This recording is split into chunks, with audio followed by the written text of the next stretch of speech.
To view this video, please enable JavaScript, and consider upgrading to a web browser that supports HTML5. Video: A woman was dragged by her wrists from her bed, refused meals and ignored when she asked to go to the toilet, a court heard.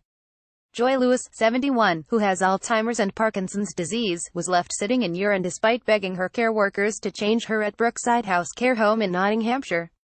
Man on mobility scooter runs over two old women and casually strolls off. Her abuse was only discovered when Joy's daughters set up a secret camera in her room to capture evidence of the cruel treatment.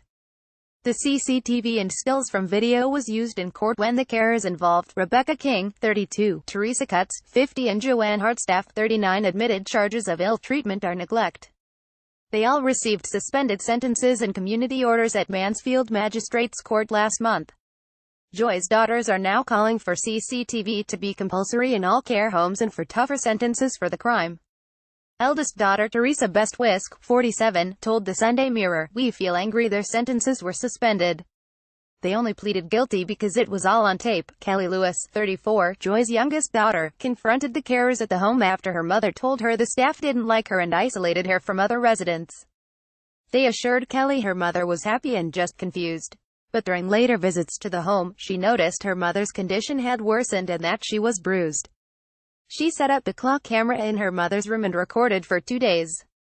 When she watched it back and heard the carers swearing at a male resident who had wet himself. Later in the footage they saw their mother being woken up in the early hours of the morning, pulled out of bed by her wrists and dressed without being washed. Her pleas to use the toilet were ignored and she was left for hours at a time without food and drink. Anyone who can treat another person like that is a vile creature. Watching the footage, seeing Mum crying was heartbreaking, Kelly said. She was crying her eyes out, sobbing, begging for basic things, saying she was frightened of dying. No one at the home came to comfort her. It was terrible. King received a 36-week suspended prison sentence and was ordered to complete 120 hours of unpaid work.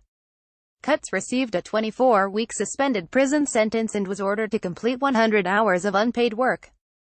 Hartstaff received an 8-week suspended prison sentence and ordered to complete 80 hours of unpaid work. Brookside House has since been closed and Joy has been moved into a new care home, where she is said to be much happier.